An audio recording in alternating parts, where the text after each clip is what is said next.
Hello, and welcome to our monthly Tergar live stream on YouTube, something that we hope to be doing monthly now. So my name is George Hughes. I'm one of the Tergar facilitators, and I'm really excited about today's event with Edwin and Stephanie. I did want to mention a couple things since we're using YouTube today instead of Zoom. There will be a slight delay in what we say, what we hear, the messages we get from you. So there's maybe a 2-minute delay between the broadcast going in both directions. So I think Christine has already asked everybody to introduce yourself. So please feel free in the chat on YouTube to mention who you are, where you're from, just so that Edwin and Stephanie can know who's joining us today. They're here to discuss the importance of resilience in facing life's challenges, and we can use meditation to help connect to the source of well-being. There will be a half-day webinar 2 weeks from today on March 20th to learn more about resilience. And then here in the YouTube program for today, you can ask questions after the presentation. Edwin and Stephanie will be taking questions right in the chat box. So please, so that we can differentiate the questions from the comments, please use a hashtag.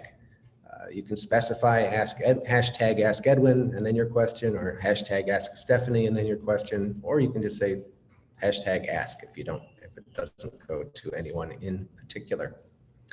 This talk is being translated into Russian and Portuguese.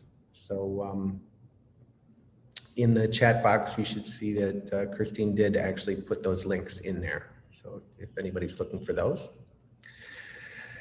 I think that's about it for housekeeping. So I would like to introduce our presenters for today. I met both Edwin and Stephanie at my first Tergar leadership training retreat back in 2011. I realized that I met them both at the same time, and I've been lucky enough to work with both of them on several different projects over the years. Edwin Kelley, one of our Tergar instructors, first became interested in Buddhism in 1975. He first encountered Vajrayana Buddhism in Dharamsala, India in 1993 and became a student of Mingyur Rinpoche in 1998. He moved to Minneapolis, Minnesota with his wife Mioshin in 2009 to help establish the global Tergar Meditation Community, where he works as an instructor and has various other hats. If you're not familiar with Tergar, we're on the Tergar channel on YouTube today. Stephanie Wagner is one of our Tergar facilitators. She had been meditating for several years prior to meeting Mingyur Rinpoche in 2009. In addition to being a Tergar facilitator, she's a trainer and a program specialist with Healthy Minds Innovations, where she teaches evidence-based meditation practices and habit formation strategies to people going through the Healthy Minds program, which is a well-being program affiliated with the Center for Healthy Minds at the University of Wisconsin-Madison. So that's more than enough out of me. I welcome Edwin and Stephanie. Look forward to hearing what you've got to say. Thank you. Great. Thank you so much, George, and welcome everyone to our webinar today, which is really dedicated more broadly to the topic of resilience, well-being, and meditation. And it was such a lovely introduction from George. This is a topic that I am extremely passionate about myself. And in addition to some of the other aspects of my background that George shared, I'm also a board certified health and wellness coach, really dedicated to helping people in coaching people in their health and well-being through practices like meditation, habit formation, and other types of coaching techniques. So super happy to be here today and want to just invite Edwin on the scene here. If there's anything that you want to add about your background, Edwin, here as we're getting started that maybe George didn't capture. Thank you, Stephanie. Yeah, I'm really delighted to be here today too, and particularly to be doing this with you, Stephanie.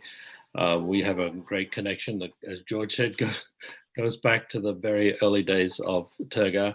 I think the only thing I'd like to add that's kind of relevant to me, having practiced meditation for 45 years, is just to know that my practice comes and goes. But one of the things that I have learned in the last 45 years is that when challenges come, or when life gets more difficult, then the way that I have been able to rejuvenate, to find the strength within me is from my meditation practice. So my meditation practice has been a huge support in my life, and I can't imagine who I'd be or where I'd be if I didn't have it. So I feel very blessed to have been able to discover it when I was quite so young. So I'll hand it back to you, Stephanie, and maybe you'd just like to say a little bit about what this webinar is about today. Yeah, wonderful. So so of course it's about the topic of resilience, as I mentioned before. This is a preview of a longer program that Edwin and I will be offering on March 20th, again, about resilience, meditation, and well-being. This, for me, seems like a particularly timely topic as we are now about 1 year into the pandemic. And I think what I'm seeing in my own experience, as well as many of the people that I'm interacting with in my social circles, is that there's this sense of 1 year in, sort of being over it, ready to move on with our lives, feeling energetically depleted, emotionally under-resourced, and also feeling the impact on physical health of many of us being at home in front of our computers all day long, or for those of you that might be frontline workers, the stress of being out in public in the midst of a pandemic. I just can't even imagine what that would be like for people. So, and maybe you're feeling hopeful too, which is great. So regardless of sort of how you're feeling at this point in the pandemic, there's lots to learn here about resilience. So what we're going to be talking about today is really, what is resilience? What are the barriers to resilience?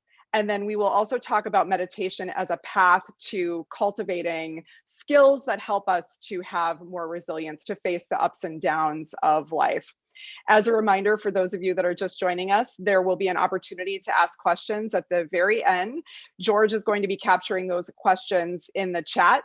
Please, if you have a question specific to me, you can hashtag ask Stephanie, and that question will go to me, or you can hashtag ask Edwin, and that question will go to Edwin. We'll have about probably 20 to 25 minutes of Edwin and I just talking a little bit about resilience. There will be a period of practice, and then of course the Q&A at the end. So Edwin, I think that there are probably some people in the audience here that are not familiar with Tergar and maybe don't know Mingyur Rinpoche. So would you mind talking a little bit about who we are as we're getting started here? Yeah, thanks, Stephanie. So this is the Tergar Meditation Community, and we take our inspiration from our teacher, Mingyur Rinpoche. Mingyur Rinpoche is a monk in the Tibetan Buddhist tradition, and he is in his mid-40s. He was born in the mountains of Nepal, at the base of Mount Manaslu, the 8th tallest mountain on the planet. His first teacher was his father, who was also a renowned meditation teacher. But at about the age 11 or 12, he moved to a large monastery in India, where he was educated as a teenager, would you believe? He did a 3-year meditation retreat. I don't know too many teenagers who want to go into seclusion for a retreat for 3 years. Maybe there's some parents who want their teenagers to do that, but that's another story. And then he was also educated in the monastic college system within Tibetan Buddhism. In 2009, he decided to start his own global organization, the Tergar Meditation Community, and we have many practice centers throughout the globe, in the East and the West, the Americas, Europe, and Asia and Australia. And we offer also in-person and online programs, in person when we get back, when COVID's done, and online programs at present through our website, learning.tergar.org. There's a wealth of information there. And we offer secular meditation in secular programs, which we call the Joy of Living. And then if you're interested in the Buddhist programs, we have programs which we call the Path of Liberation. So there's a lot, Tergar has a lot to offer, and we'd love to see you get engaged. So back to you, Stephanie. What are you hearing from your clients in your capacity as a wellness coach about this current pandemic and the circumstances? Yeah, I think that, each of us has our own path. What I'm hearing from my clients is that everyone has their own challenging set of circumstances that they're dealing with. Some people have children at home that they're trying to remote school. Some people are working from home. And sort of regardless of the external circumstances that are happening in people's lives, there is the thing that unites us, which is that this time is extremely stressful. And what I've been hearing from many of my clients is that they are trying to handle their stress in sort of unhealthy ways. They're going to eat, all of the comfort food. People are struggling with drinking more alcohol than they normally do. And people are trying to find a sense of ease, trying to reduce the impact of feeling stressed out, and they just don't have those healthy coping mechanisms to deal with their stress. So right now, I'm just helping people work with some of the physical impacts on their body of all of these unhealthy ways of coping, and also just dealing with some of the mental things too. People are dealing with increases in anxiety and depression, also just feeling like overall they're not able to be their best self. So this is where developing the skills of resilience come in to help us to be able to navigate the ups and downs of life, not only in the midst of a pandemic, but encountering being able to sort of surf the waves of difficulty that we encounter throughout our lives. And so as much as we try and control those external circumstances, we know that there's sort of no way for that to be successful. And so we learn here to cultivate greater resilience through developing a different relationship with the external circumstances that are going on in our lives. So we can learn how to train our minds to deal with these circumstances differently to be able to cultivate greater resilience. Yeah, thanks. That's really helpful. And so how would you define this word resilience that we're using? Yeah, so resilience is often defined as sort of the speed or ability with which we have to bounce back from difficulties in our lives, to be able to sort of overcome adversity. And there are people who have higher levels of resilience, and then there are people who have lower levels of resilience. But lower levels of resilience sort of show up in a couple of different ways. So people who have lower levels of resilience often have an impact on their physical health. So, let's say that we have some kind of challenge that we're encountering in our lives. We perceive this as being a threat. As we're perceiving this threat, what happens is that it kicks us into a state of rumination where we get caught up in this negative loop of thoughts. And this sort of negative thought loop in turn manifests itself in chronic stress in the body. So this chronic stress in the body then can cause things like high blood pressure, it can cause weight gain, it can cause insomnia. And it's almost like we're reliving the stressful circumstance, even though it's sort of in the present moment, oftentimes absolutely fine and okay. Now, similarly, it has an impact then on our mental and emotional health, as I mentioned before. So we perceive the threat, and then this rumination of thoughts kicks up this constant stream of anxiety and overwhelm that can oftentimes just be so very challenging and unpleasant. I think that we've all had these moments of chronic stress in our lives where we have had our bodies kicked into this state of chronic fight or flight. And it is extremely painful. It's extremely uncomfortable. And oftentimes what we do in these moments is we try and resist it. We try and push it away. And in this resisting of our experience, it only amplifies, it turns up the volume on our suffering. And so what ends up happening is that many people turn to those unhealthy coping mechanisms to try and calm and soothe themselves. This is where they're going to those outside circumstances, to sort of those outside coping strategies like the food and the alcohol and other things to try and make themselves feel better. So all of this is just to say that this perception of the threat, this stressful event, causes us to sort of cycle in this ongoing loop that is very challenging to get out of. But there is a pathway out, which is good news.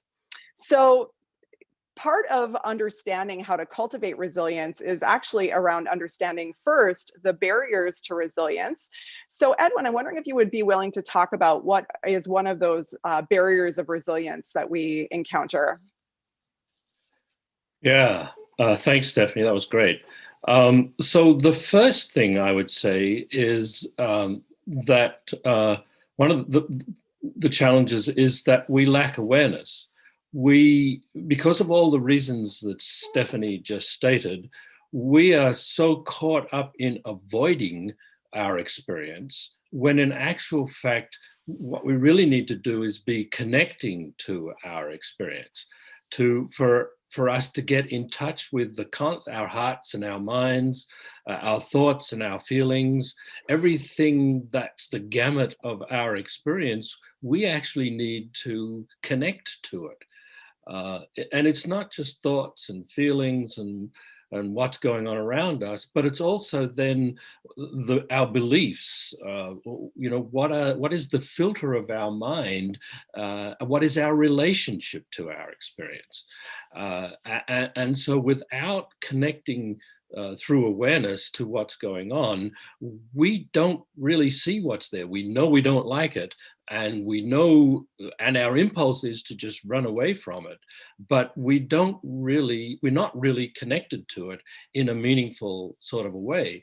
We also try to control our situation, our hope and fear gets so much caught up in it, and that just, as Stephanie says, further fuels the stress.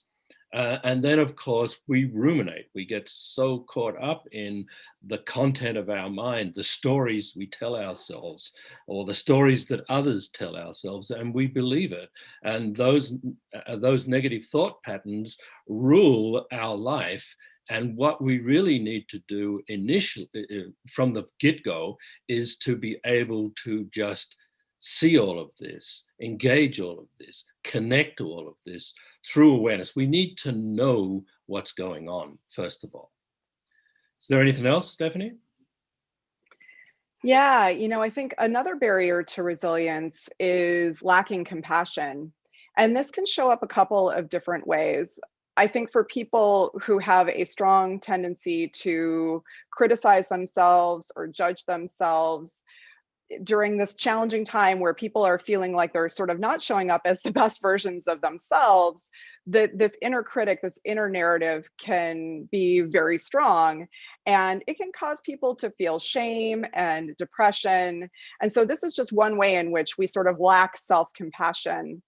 Another way in which this shows up is if we are with someone in our lives, or we're surrounded by a lot of suffering. And so what can happen is that we can experience empathic distress. So empathy is sort of our ability to see the emotions of another person. And this is a really important quality and skill to have. Like, we need to be able to tune into and resonate to the emotions of others. But where this can be really painful is when we're around someone who is deeply suffering. So when we're around someone who's deeply suffering, what happens is that we have a tendency to sort of vibrate or resonate at that same frequency. And so when empathy for pain or suffering is not balanced with compassion, it can kick us into something that's called empathic distress. Empathic distress is when we're so identified with and deeply steeped in the suffering of another person that we end up feeling emotionally and energetically depleted. There's been some scientific research in this area that shows that when we are experiencing empathy for pain in someone else, it sort of lights up this pain network in the brain that's associated with negative emotions, negative feelings like overwhelm and anxiety. So the path out of that then is to balance it with some compassion, which we're going to talk about in a little bit. But, you know, if you find yourself as a caregiver, perhaps in the medical profession, perhaps dealing with someone in your life that might be sick or grieving, you can kind of notice how you might be feeling overwhelmed and under-resourced. And part of this could be because of this empathic distress that is resulting from it not being balanced with compassion, which is really more associated with positive emotions. So that's just another way in which we can actually have a barrier to resilience, is when we're lacking compassion either for ourselves or for others. Now, there's one other area that we haven't talked about here yet, Edwin. I'm wondering if you'd be willing to talk a little bit about insight as a barrier. Yeah, thanks, Stephanie. Essentially, we lack self-knowledge. And awareness begins for us to be able to connect to the data of our life, the experience of our life.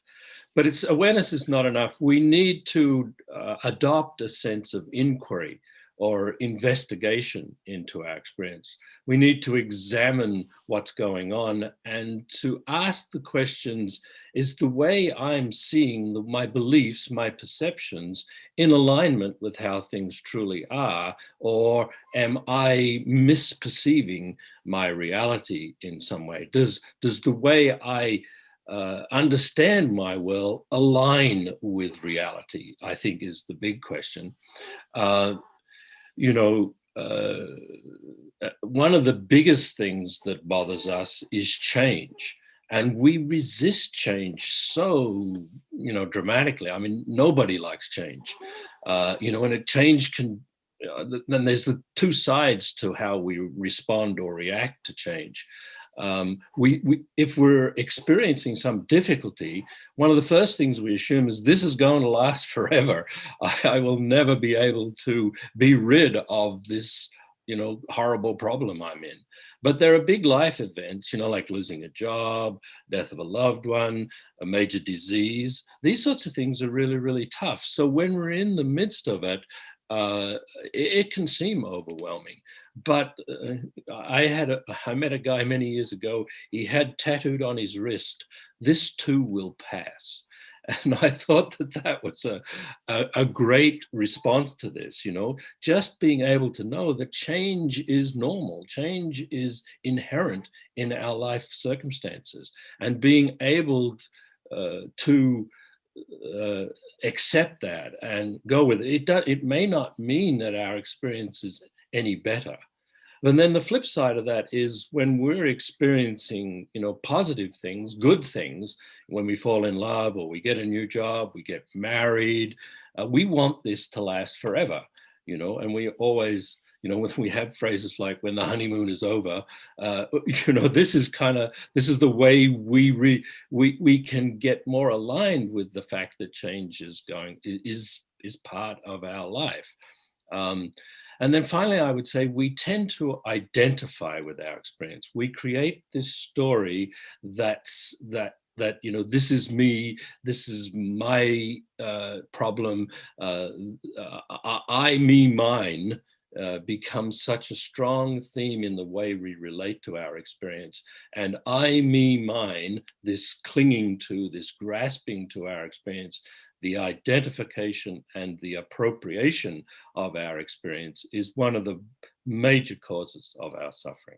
And so investigating all of this, developing insight, self-knowledge is a critical element to develop resilience. So, what can we do, Stephanie? Mm-hmm. How can we rectify this? Yeah, I think that, oftentimes I just want to pull out something that you mentioned in passing that I think is a really important point here, which is that oftentimes people come to the practice of meditation thinking that the difficulties in their life are going to go away, and that, things are always going to be happy and peaceful and calm. And that certainly is not the case. So we are still going to have difficulties in our lives. We're still going to have, suffering and pain. But what we can do is we can actually use meditation as a way to train our minds to relate to these circumstances in our lives differently, so that when times are tough, we have the ability to bounce back more difficulty from the adversity. We're able to experience a sense of well-being even in the midst of things feeling challenging. And so it's not so much that our challenges go away, it's just that what we're doing is we're just training our minds to be able to relate to those external things differently through cultivating greater awareness, through cultivating compassion, through gaining greater insight and the ability to see things more clearly. So I almost think of meditation as a set of skills that we can learn, and we do this through training the mind. And the more that we train, the more we may experience the benefits of what we're talking about here. So Edwin, I'm curious if you'd be willing to talk a little bit about the role of meditation in cultivating greater resilience. Yeah, thanks. In this tradition, in the way Tergar teaches and approaches meditation, the most fundamental aspect or understanding, what we call the view, is that we are endowed with inherent goodness, that we are perfect as we are, but that we just don't recognize it. We are distracted, or as my friend Tim Olmsted said, we are beguiled by life. We've been hoodwinked. Our life has been hijacked by the ups and downs of our experience, when in actual fact, deep within the core of our own being are these qualities that Stephanie and I have been talking about: awareness, loving kindness, compassion, and wisdom. These qualities are inherent, are innate. We are born with them. And in fact, they are our birthright, but we don't recognize them. So all of the practices that are taught in the Tergar curriculum are really skillful methods for us to recognize these qualities, connect to these qualities, appreciate these qualities, and operate from the basis of these qualities. So we just know what's happening. We open our heart. We see our desire to be happy and our desire to be free from suffering, and we respond with this innate capacity to discern what will lead to beneficial outcomes and what circumstances will lead to unbeneficial outcomes. But we first of all have to understand that we're endowed with these qualities, and then employ these methods on a regular basis, either through a daily practice or practice in everyday life, so that we can recognize, cultivate, nurture, enhance our experience of awareness, loving kindness, compassion, and wisdom. So that's the method. That's how we do it. And of course, it's for many of us, it's a life training. But we can learn a lot in a very short time. There's a lot of research being done on, just 6 or 8 week programs can make a huge difference for beginners. So, yeah. So maybe, Stephanie, you could just lead us in a brief meditation. I see we're at the bottom of the hour. We got another 15 minutes or so. We can open it up for Q&A, but if you could just lead us in a short meditation period, that'd be great. Sure. Let's just do a 5-minute period of practice. We'll do an awareness practice. Awareness is at the foundation of really everything that we are pointing to here. So let's go ahead and find a comfortable practice position here. And you can just take a posture that feels relaxed yet alert. And you can choose to practice with your eyes open or your eyes closed.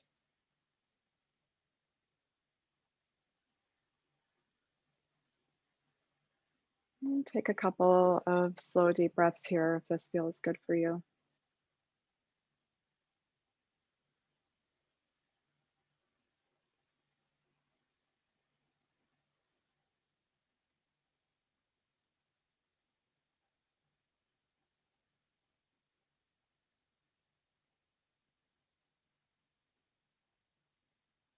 You can take a moment to reflect on your motivation for practicing meditation or feeling inspired to learn to meditate, whatever that may be. See if you can connect to that motivation for a moment in your mind.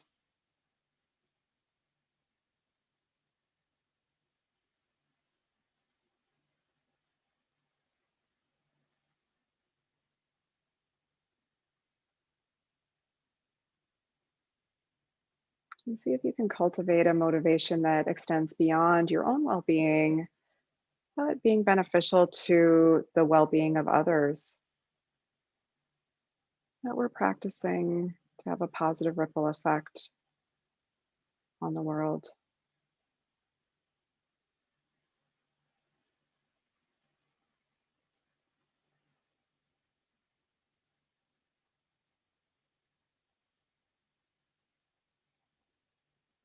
And so then simply bring attention to the muscles in your face, sensations in your cheeks, your eyes, your jaw.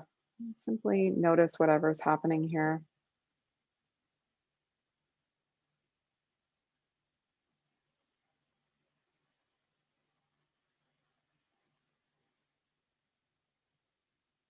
You might notice sensations of pain, or maybe little or no sensation.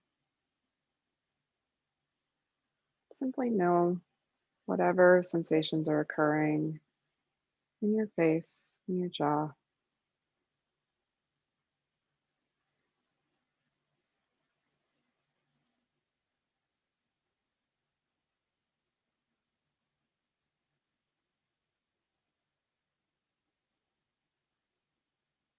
And then move down to notice any sensations in your chest, your belly, your back, and your shoulders.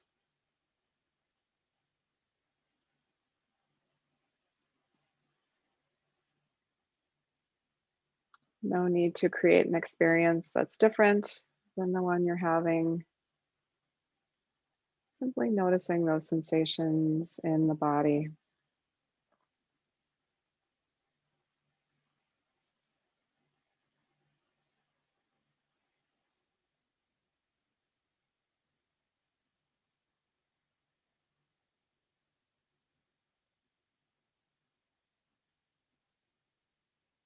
And see if you can notice those moments where your mind has wandered, recognizing distraction is a moment of success. You've reconnected with awareness.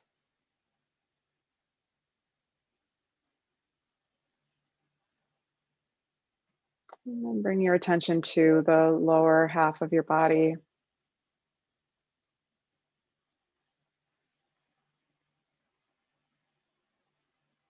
Feel the feeling of your seat supported by the chair. Sensations of your feet on the floor.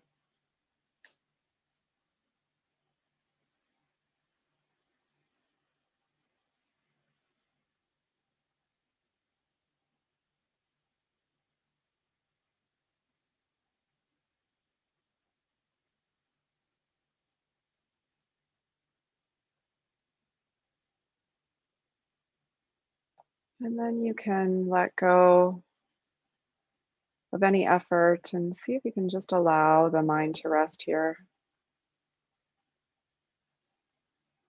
Not focused on anything in particular, yet not lost.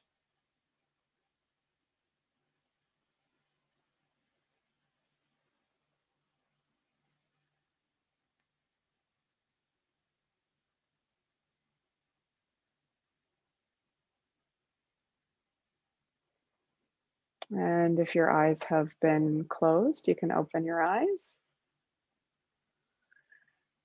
All right, great. Thank you so much for your practice.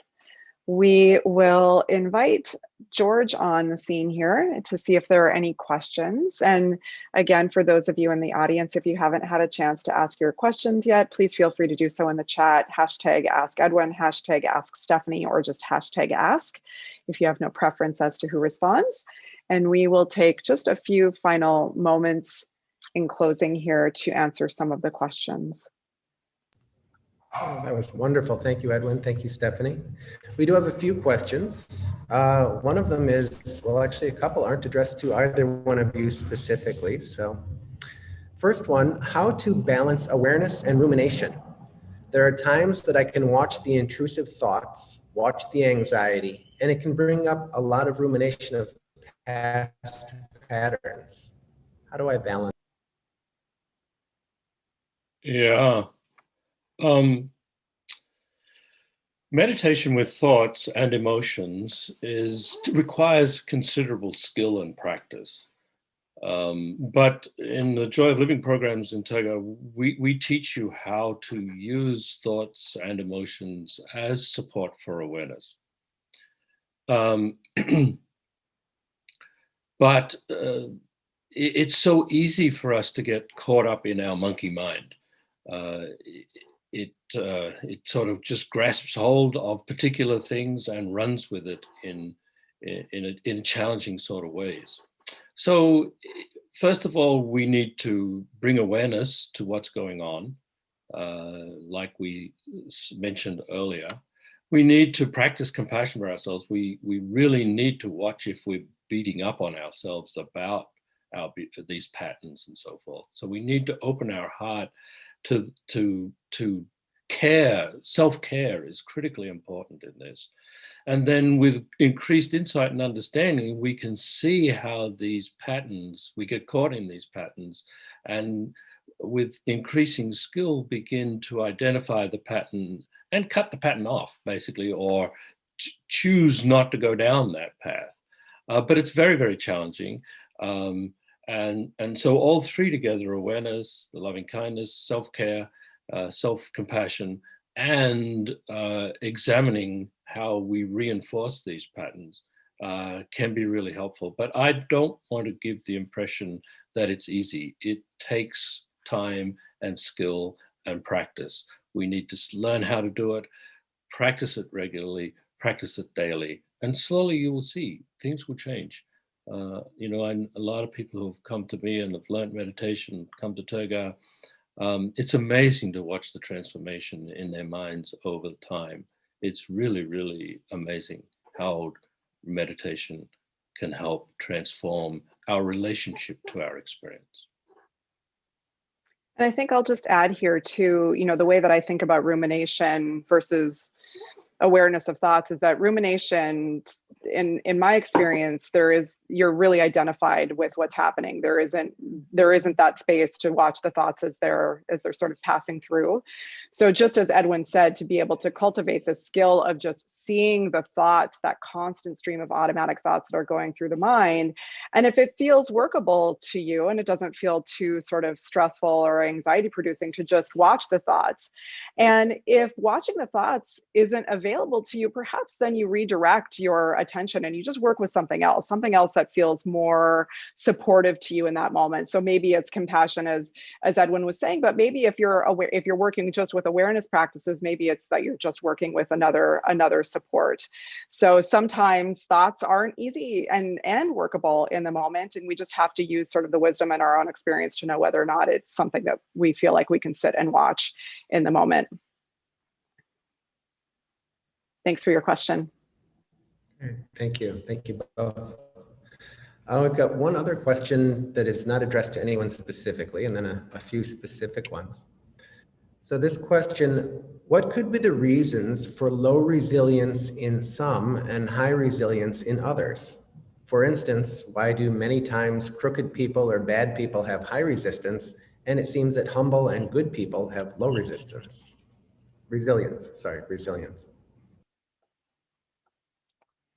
Yeah, I don't know that I have a great answer for that question. Edwin, do you have any?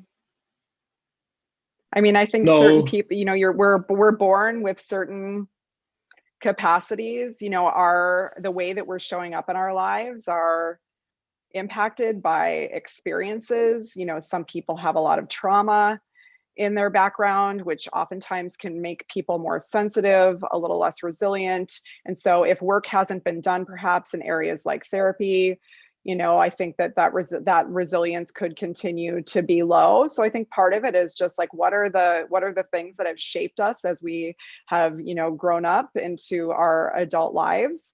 And what are some of those sort of traits that we hold just based on our, you know, our makeup? And then what are the things that we do in our lives to help support us to use difficulties as a path for transformation and growth? I mean, the truth of neuroplasticity, the fact that our brains can change, points to the fact that we can do things that support using these difficulties as a path to learning. And, you know, we make choices in our lives about how we do that. And so meditation is, of course, one path to do that. Therapy is another path to do that. So I think part of it just has to do with our, you know, our upbringing and our conditions and our traits. Yeah, there's a couple of things I would say, Stephanie. I think for highly sensitive people, sometimes, you know, what you spoke to earlier about the confusion between empathy and compassion is a really key point.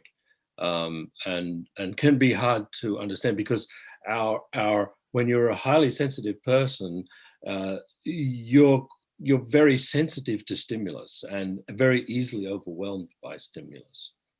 And then on the other side of the flip coin of that, I think it's easy to confuse or conflate or to perceive people who might have callous disregard for suffering as being resilient, when in actual fact, it is more out of their own ignorance or confusion or not seeing clearly the lack of wisdom, the lack of understanding that leads to the callousness, not necessarily particularly resilience. That would be some way of seeing it anyway. Thanks, George. And thanks for the question. Thank you. Yeah. Thank you. I'm not sure exactly how much time we've got. More questions are rolling in. I've got a couple about meditation sort of in general. Should we start with one of those? Let's continue. Yeah. Let me know when we're down to the last question. So this one is addressed to you, Stephanie. How to deal with the urge of wanting to get up from the cushion in sitting meditation? Thank you. Yeah, that's a tough one. So, you know, one of the ways that I work with this is to simply notice the impulse to want to move. So you can see sort of that kind of like that inner agitation sometimes shows up as sensations in the body, that kind of like momentum. There may even be thoughts associated with this, like excuses in the mind. Oh, I've got to go and do this, you know, kind of being overcome by your to-do list. So we can actually use awareness to begin to see sort of the ways in which this plays out in our experience, both in the body as well as in the mind, and to see if you can be with the discomfort of wanting to move. And by wanting to move, I mean wanting to get up. There's a way in which, moving can be really supportive in practice. If you're feeling like sitting on the cushion is painful in some way, you want to listen to that and you want to adjust and move. But if your experiences like you're wanting to get up before you had committed to practicing for the entire time, just noticing that those impulses of the discomfort and the story that the mind is telling you to try and justify actually getting out of your practice earlier, and simply watch them and see if you can use them as support for your practice. Yeah. Thank you for your question. Yeah, actually, Rinpoche encourages us to take a break. Sometimes if you're too agitated, but awareness you can take awareness with you when you get up off the cushion, and maybe that's a good thing. Go and do some walking meditation.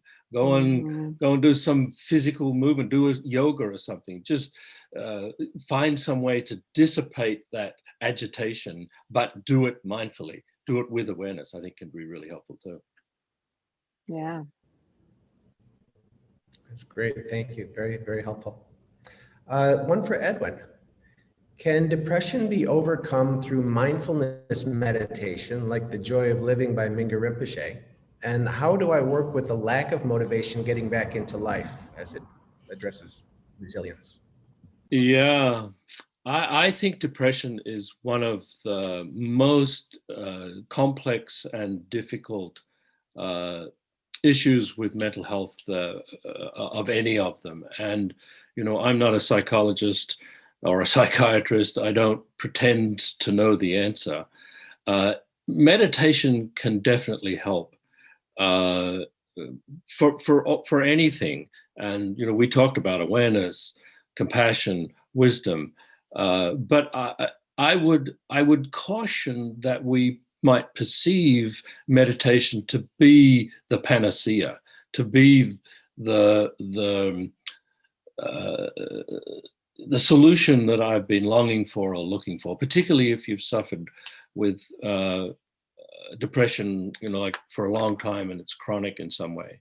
I think it can be one of many tools. You need to continue the other forms of therapy, whatever other skills or support you have from family, medical health practitioners, pharmaceuticals, whatever. Don't abandon what you've already got and put all your hope in the basket of meditation.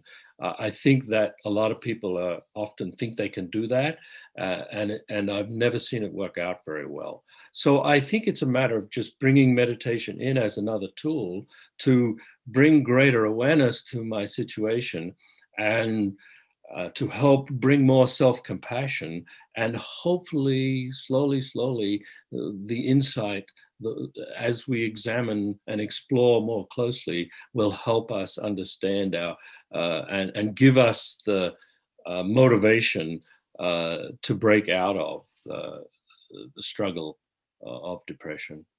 It's a tough one, and so my heart goes out to everybody who suffers from depression. It is really tough. Great. Thank you. Do we have time for one more? We have time. Yeah, we can go. Yeah, I got time. Go a couple more minutes. Yeah. Yeah, we can go to the hour. I'm happy to go to the hour. We do have a couple more questions. Thanks. So, this one, the hashtag instead of hashtag Ask Edwin or Stephanie is hashtag Ask for Beginners. So I like that. Is it better to meditate shorter times but more often, or longer times less often? And how can we successfully habitualize meditation into our daily lives if we struggle with motivation? Yeah, that's a good one. I bet short times many times came to you, Stephanie, when you heard that. Oh, absolutely. Yeah. I mean, essentially what we're doing is we're training ourselves to connect with this innate capacity to, in this case, be aware or be compassionate, whatever it is. We're training ourselves to connect with these innate capacities. And sometimes it can be easier at the very beginning to do it short times. You could have a short period of regular formal sitting practice. Maybe you start with 5 minutes and then you grow from there. And I think it can be useful, I think, to just start small and grow your practice as a beginner. And then as it relates to, sort of practice in daily life, something that has been really helpful for me is to identify some specific daily activity that I do throughout my day. So for example, walking to the bathroom or logging on to a Zoom meeting. And I set the intention at the beginning of the day that I'm going to have a moment of practice as I'm doing that activity. So if I'm working maybe with awareness practice, I'll just, practice working with, awareness of walking, open awareness, whatever it is, as I'm walking to the bathroom, taking a moment to take a couple of, mindful, slow, deep breaths prior to logging on to a Zoom meeting. So that can be a way in which we can actually begin to cultivate those greater moments of awareness throughout the day, especially when you're a beginner. There's some level of intention that's needed. What I found in my own experience is that as practice goes on and you strengthen the connection to these qualities, they just sort of naturally arise in your experience throughout your day. But at the beginning, it's helpful to sort of be a little bit more sort of thoughtful and intentional around that. Edwin, I'm sure you've got some things to add. No, you did great. That covered most of what I would say. I think we can't emphasize enough practice in daily life, though. I love what Stephanie said about, walking to the bathroom or whatever. Actually, the way I would phrase it is find some mundane, everyday, routine thing that you completely and utterly take for granted and invite it into your meditation practice. Elevate it to part of your meditation practice, like give it special meaning. So then it kind of loses its mundaneness and kind of takes on something meaningful. And I'm going to do this. Every time I do this thing, I will do it with awareness. That is really powerful. But thanks for the great question. Yeah. Thank you. Thank you both. Great answers. This one is addressed to Edwin. Do silent retreats help with building resilience? You were probably in many silent retreats or just the retreats. Yeah, I've done my share retreats. I did a couple of 6 months retreats at different time in my life. I think if once you really get bitten by the meditation bug, to do retreat is really helpful and really beneficial. I think I'd really question myself, what's my motivation for doing silent retreat? Do I really want to practice intensively in order to get more connected with who I really am, to become a more loving, compassionate, and caring being, or am I doing it to escape my problems? And if it's the latter, I would suggest you probably need to rethink your motivation. So if it's an escapism to go on retreat, then I think you're probably not going to be helpful. But if your intention to do, even a weekend or a week-long retreat, 5-10 days, if the intention is to really enhance my practice so that I get much more connected to awareness, to compassion, that I investigate and explore the way I relate to my experience and learn from it, then yes, I would highly recommend retreats.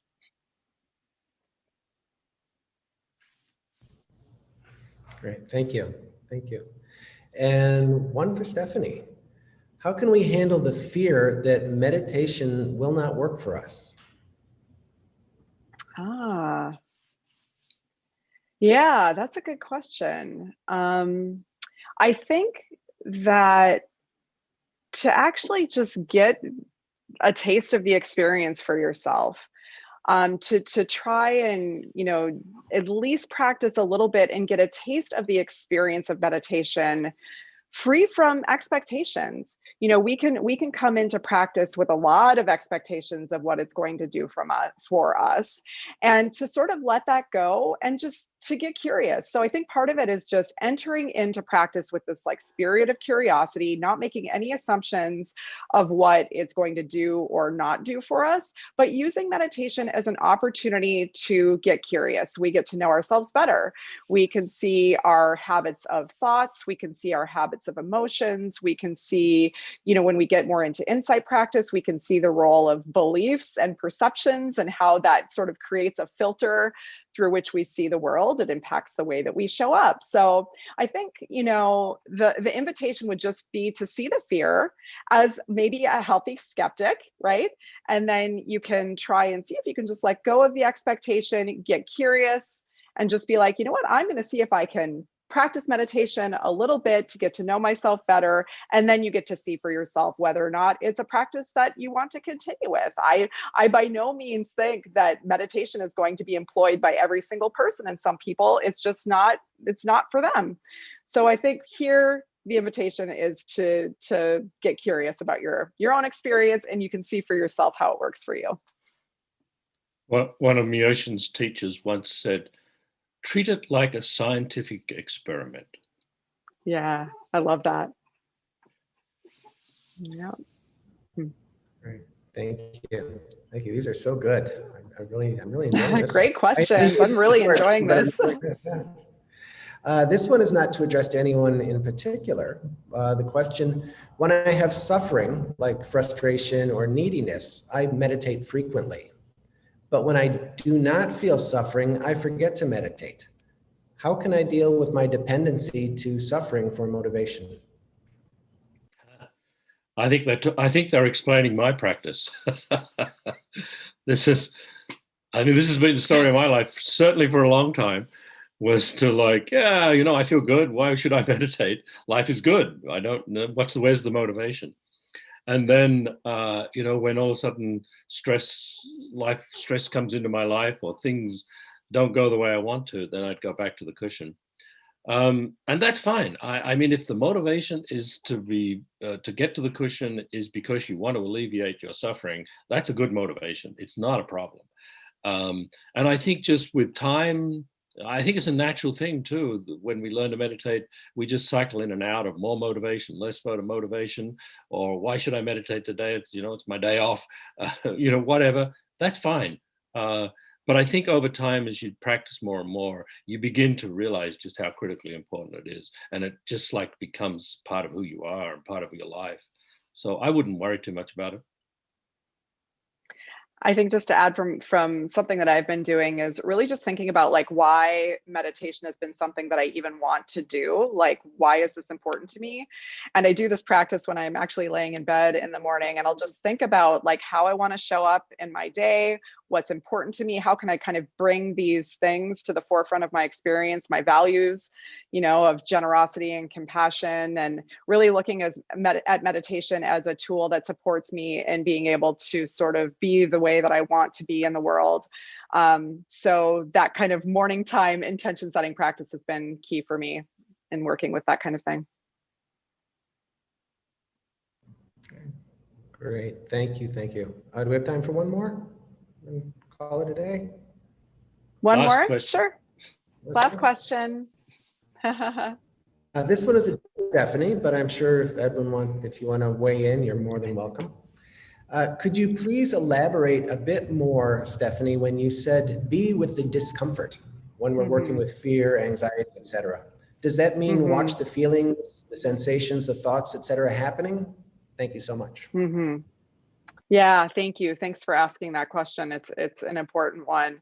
So when I talk about being with discomfort, what I am saying is exactly that. There's this capacity to sort of be present with the experience as it's happening in real time. oftentimes fear and anxiety is, it's all of the stories that are just like amplifying the suffering that we're having in that moment. So trying to just watch what's happening in our inner experience. So what Mingyur Rinpoche teaches us how to do is to teach us to see that anxiety is not just like this fixed solid experience. There's many dynamic things happening under the hood, so to speak, as we're experiencing something like this. We have those very strong, unpleasant physical sensations associated with anxiety. We've got thoughts and beliefs and assumptions, which there are lots of nuances there. We can be with the anxiety through watching the images in our mind. We can hear the sort of narrative story in our mind. So rather than trying to push it away, which is so often the experience of anxiety, it's so unpleasant, we want to get rid of it. And we do a lot of things to try and do that. What we're doing is we're simply watching all of the dynamic things that are happening as we're having that moment of anxiety. Now, that said, it may not feel workable for you. I think this is part of what we have to do in our practice is we have to be able to see, am I actually able to sort of be with the experience right now and, with some compassion and awareness? And if it feels too overwhelming, like let's say you're having a traumatic response to something, this is where you need to tend to yourself differently. And so there's, practice instruction that Mingyur Rinpoche gives, which is, at times you may want to work with a different type of support. As I was talking about earlier, you may direct your attention to some other aspect of your experience. And then if it still is feeling challenging, there will be times too, as Edwin said, where we just need to take a break. So when I say be with experience, it is trying to watch what's happening, have some compassion for what's happening in the moment and that it's painful, but also listening to your inner wisdom that there will be times when it's just not possible for you to be with the anxiety or that painful emotion that you're having. And that's an important part of the practice.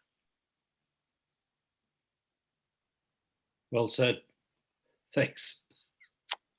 Yeah. So we're so grateful that you've spent the past hour with us, really just giving a bird's eye overview of what we will be covering during our March 20th program. We've got a half-day program in which we're going to be more specifically talking about the skills that will help you cultivate greater resilience in the areas of awareness, compassion, and insight.